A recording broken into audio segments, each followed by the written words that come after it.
Subscribe करें हमारे channel side by take को और देखें आज का नया वीडियो जो कि नर प्रजनन तंत्र पर आधारित है फ्रेंड्स। तो चलिए हम स्टार्ट करते हैं लैंगिक प्रजनन से, सेक्सुअल रिप्रोडक्शन से। प्रजनन की वह क्रिया जिसमें दो युग्मकों के मिलने से बनी रचना युग्मनज द्वारा नए जीव की उत्पत्ति होती है, लैंगिक जनन कहलाती है। ऐसे जंतु को जिनके शरीर में नर यौन कोशिकाएं, जिन्हें शुक्राणु कहते हैं, होती है, उन्हें नर, और ऐसे जंतु जिनके शरीर में मादा योनि कोशिकाएं, जिन्हें अंडाणु कहते हैं, होती है, उन्हें मादा कहते हैं फ्रेंड। तो मैंने आपको बताया कि मेल के बारे में, फीमेल के बारे में, नर में शुक्राणु की उत्पत्ति होती है, मादा में अंडाणु की उत्पत्ति होती है। हम आगे बढ़ते हैं फ्रेंड्स। लैंगिकता के आधार पर जंतु दो प्रकार के होते हैं, एकलिंगी प्राणी तथा द्विलिंगी प्राणी। एकलिंगी प्राणी यूनिसेक्सुअल एनिमल, ऐसे जीव जिसमें नर तथा मादा जनन अंग अलग अलग जीवों में पाए जाते हैं, एकलिंगी प्राणी कहलाते हैं। जैसे तिलचट्टा, एस्केरिस, मनुष्य, पक्षी वर्ग, सरीसृप, मछली आदि में एकलिंगी होते हैं फ्रेंड्स, अर्थात नर तथा मादा जनन अंग अलग अलग जीवों में पाए जाते हैं। द्विलिंगी प्राणी की बात करें, ऐसे जीव जिसमें नर तथा मादा जनन अंग एक ही जीव में पाए जाते हैं द्विलिंगी प्राणी कहलाते हैं। जैसे केचुआ, अर्थवर्म, स्पंज, टेपवर्म जैसे फीता कृमि तथा जोंक द्विलिंगी प्राणियों के प्रारूपिक टिपिकल एग्जाम्पल हैं। इन्हें उभयलिंगी हर्माफ्रोडाइट प्राणी भी कहते हैं फ्रेंड्स। आज हम लेकर आए हैं मानव प्रजनन तंत्र, बोले तो ह्यूमन रिप्रोडक्टिव सिस्टम। मैंने पहले बताया फ्रेंड्स कि मानव एक लिंगी प्राणी है, अर्थात नर और मादा लिंग अलग अलग जीवों में पाए जाते हैं। जो जीव केवल शुक्राणु उत्पन्न करते हैं उन्हें नर कहते हैं। जिन जीवों से केवल अंडाणु की उत्पत्ति होती है उन्हें मादा कहते हैं। इस प्रकार मानव में नर तथा मादा प्रजनन अंग पूर्णतया अलग अलग होते हैं। नर में पाए जाने वाले प्रजनन तंत्र को नर प्रजनन तंत्र, मेल रिप्रोडक्टिव सिस्टम कहते हैं, और मादा में पाए जाने वाले प्रजनन तंत्र को मादा जनन तंत्र, फीमेल रिप्रोडक्टिव सिस्टम कहते हैं फ्रेंड्स। हम आगे बढ़ते हैं आज इस भाग को लेकर, बोले तो रिप्रोडक्टिव सिस्टम के एक पार्ट को लेकर, नर प्रजनन तंत्र को लेकर। नर प्रजनन तंत्र में मैंने आपको बताया है जनन कोशिका या शुक्राणु का उत्पादन करने वाले एवं उनको निषेचन के स्थान तक पहुंचाने वाले अंग संयुक्त रूप से प्रजनन तंत्र कहलाते हैं फ्रेंड्स। मैं आगे बढ़ता हूं कि मनुष्य के लैंगिक अंगों के अंतर्गत निम्नलिखित रचनाएं हैं, जिसमें है नंबर 1 वृषण एवं वृषणकोश, बोले तो टेस्टिस एंड एस्क्रोटल सेक। दूसरा है अधिवृषण, बोले तो इपिडिडीमस। तीसरा है शुक्रवाहिका, बोले तो वाइस डिफरेंस। चौथा है शुक्राशय, बोले तो सेमिनल वेसिकल। पांचवा है मूत्रमार्ग, बोले तो यूरेथ्रा। छठा है शिश्न, बोले तो पेनिस। और सातवां है पुरस्थ या प्रोसेस ग्लैंड फ्रेंड्स, जो कि मूत्र नली के दोनों ओर स्थित होता है। आगे हम बढ़ते हैं। मैंने पूरे के पूरे रिप्रोडक्टिव सिस्टम का फिगर आपके सामने दे रखा है फ्रेंड्स। आप नीचे की ओर देख रहे हैं एक नली जो मूत्रवाहिनी है, जो वृक्ष से निकल कर आती है और यह जोड़ी होती है। मैंने प्रासो तरफ से बॉडी के लेटरल साइड का चित्र दे रखा है, इसलिए मात्र एक मूत्रवाहिनी आपको दिखाई पड़ती होगी फ्रेंड्स। तो चलिए फिगर स्पष्ट है। मूत्रवाहिनी जो मूत्राशय में खुलती है फ्रेंड्स, उसके नीचे मैंने दिखाया शुक्राशय, अर्थात शुक्र का आशय, शुक्र के रहने की जगह जहाँ पर शुक्र जमा रहते हैं फ्रेंड्स। आगे की ओर बढ़ते हैं। शुक्रवाहक, और शुक्राशय से को जो स्पर्म या बीज की सप्लाई करती है वो है आपका शुक्रवाहक, बोले तो भास डिफरेंस। नीचे की ओर आते हैं पुरुष ग्रंथि, और इसे आप देख रहे हैं मूत्र नली के यूरेथ्रा के दोनों ओर। आगे हम बढ़ते हैं। सेशन के बारे में दे रखा है, लिंग के बारे में दे रखा है फ्रेंड्स। और सबसे नीचे जो आप एक थैले के समान रचना देख रहे हैं उसमें वृषण होते हैं, जो प्राथमिक अंग है, मुख्य अंग है नर प्रजनन तंत्र के। वृषण को आप देख रहे हैं और वृषण के बाहर एक कोष देख रहे हैं, बोले तो एक सैक देख रहे हैं, थैलीनुमा रचना देख रहे हैं, जिसमें वृषण सुरक्षित रहता है और ये शरीर के बाहर होते हैं फ्रेंड्स।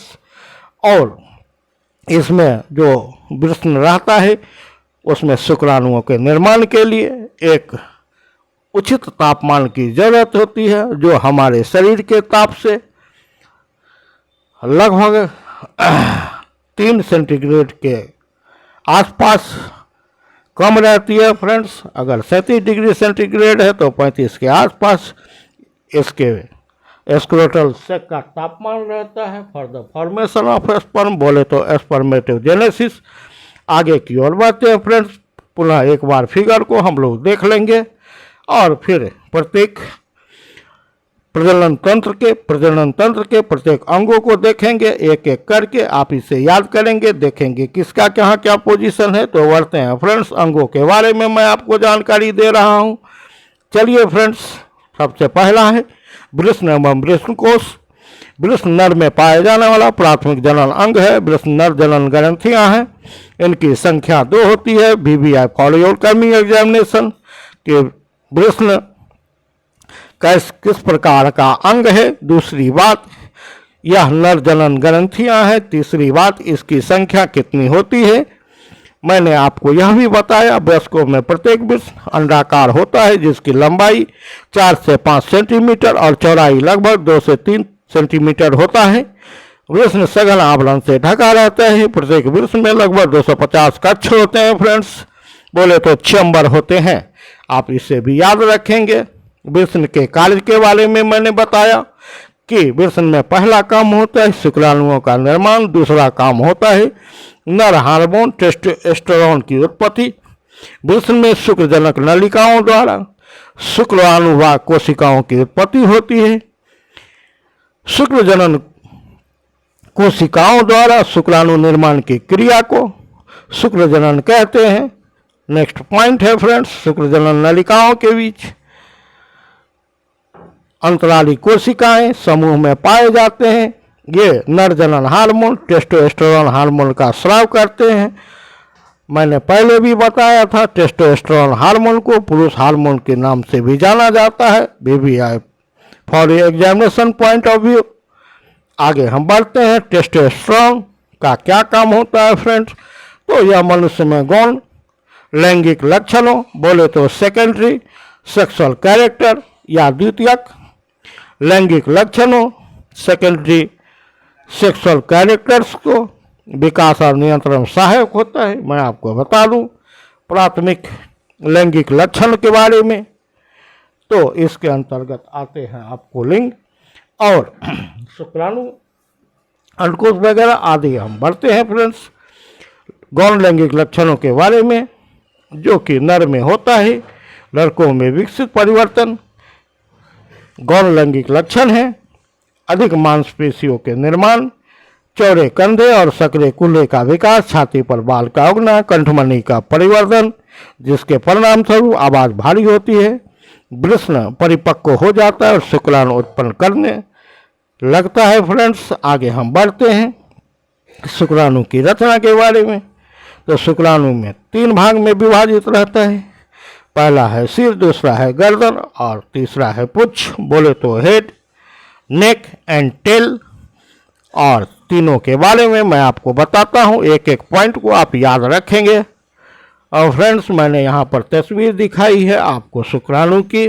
देखें 3 भाग। सबसे पहले सिर, सिर के ऊपर एक्रोसोम और मध्य भाग जिसे गर्दन कहते हैं, इसमें होती है माइटोकॉन्ड्रिया।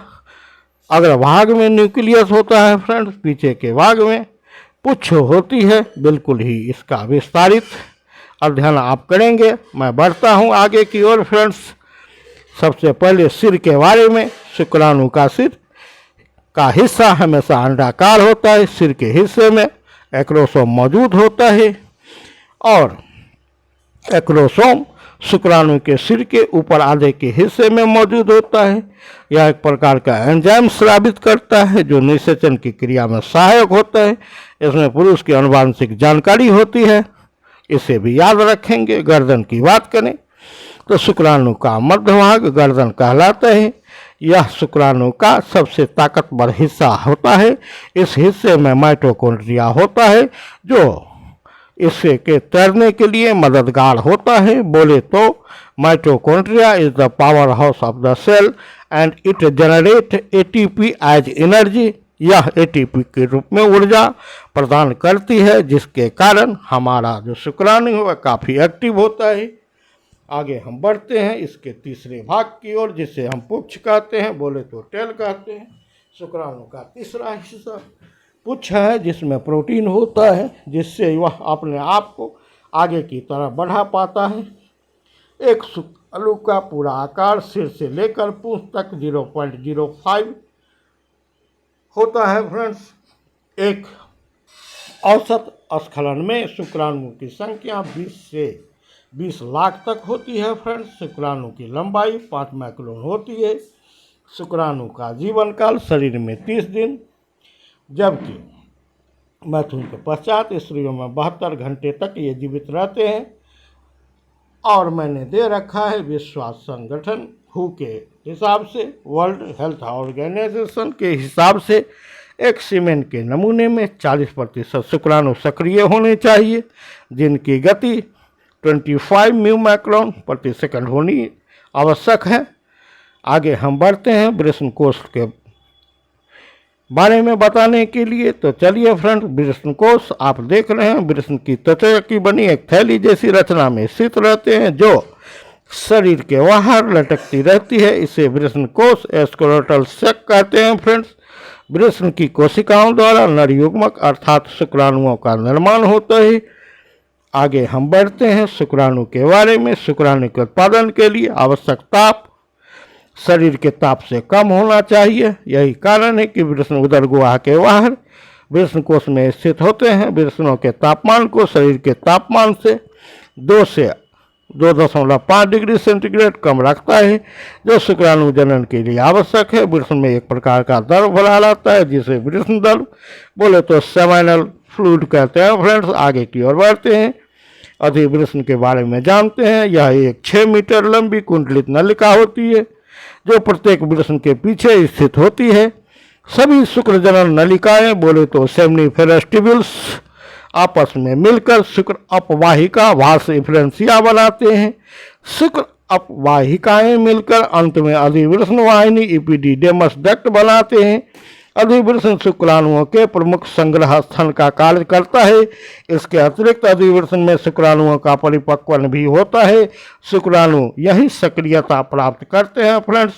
आप तस्वीर को देखेंगे, पुनः एक बार मैं रिपीट कर रहा हूँ कि शुक्राणुओं को ले जाने वाला कहाँ से कहाँ, तो शुक्राणुओं को वृषण से आगे की ओर ले जाने वाली रचना को आप देख रहे हैं। यहाँ पर क्या कहते हैं फ्रेंड्स, तो इसे कहते हैं शुक्रवाहक। तो आगे की ओर बढ़ते हैं फ्रेंड्स। पुनः मैं अपने स्थान पर जा रहा हूँ और आपको बताने जा रहा हूँ कि आगे की रचना क्या होती है। आप देखेंगे, अधिवृषण के बारे में पढ़ेंगे फ्रेंड्स। तो हमारा दूसरा है अंग अधिवृषण। इसके बारे में मैंने बताया कि यह स्पर्म के प्रमुख संग्रह का स्थान है। यहाँ शुक्राणु परिपक्व होते हैं और यहीं सक्रियता प्राप्त करते हैं। 3 चीज़ों को याद रखेंगे। आगे हम बढ़ते हैं शुक्रवाहिका भास डिफरेंस के बारे में। यह एक पतली नलिका होती है, जिसके द्वारा शुक्राणु अधिवृषण से शुक्राशय में पहुँचती है। शुक्रवाहिका शुक्राणुओं को आगे की ओर बढ़ाने का काम करती है। शुक्राशय बोले तो शुक्र का के लिए यह भी महत्वपूर्ण रचना होती है। पेशी युक्त रचना होती है, पाली युक्त रचनाएं होती हैं। शुक्राशय प्रोस्टेट ग्रंथि यहाँ के ऊपर स्थित रहती है। दोनों ओर के शुक्राशय मिलकर अस्खलनीय वाहिनी बनाती है। शुक्राशय से एक प्रकार का छिपछिपा पदार्थ स्रावित होता है फ्रेंड्स, और हम बढ़ रहे हैं। शिश्न के बाद पेनिस के बारे में, शिश्न पुरुषों का समूह करने वाला अंग होता है। शिश्न शुक्र को शरीर से बाहर निकालकर मादा की योनि के भीतर पहुंचाता है। शिश्न के माध्यम से शुक्राणु मादा के प्रजनन तंत्र में पहुंचते हैं। मूत्राशय से मूत्र शिश्न से गुजरकर शिश्न के ऊपरी भाग मूत्र मार्ग में खुलता है। शिश्न में अत्यधिक रक्त की आपूर्ति होती है, साथ ही इसकी पेशियां भी विशिष्ट प्रकार की होती है जो इसे करापन प्रदान करती है। आगे की ओर बढ़ते हैं। पुरस्थ ग्रंथि के बारे में, यह मूत्र मार्ग से मूत्राशय तक संबद्ध रहता है। इसका आकार गोल सुपारी जैसा होता है। इसमें लगभग 2 दर्जन नलिकाएं होती हैं जो मूत्र मार्ग में खुलती है। पुरस्थ से पुरस्थ द्रव निकलता है जो शुक्र को विशिष्ट गंध प्रदान करता है। और इस पुरस्थ ग्लैंड के बारे में मैं आपको बताना चाहता हूँ फ्रेंड्स कि लोग उम्र बढ़ने पर कभी कभी प्रोस्टेट का ऑपरेशन कराते हैं। यही प्रोस्टेट ग्रंथि है फ्रेंड्स जो मूत्र नली को सकरा बनाती है। एक प्रकार के दबाव के कारण वह दब जाती है जिससे पेशाब करने में काफ़ी तकलीफ महसूस होती है।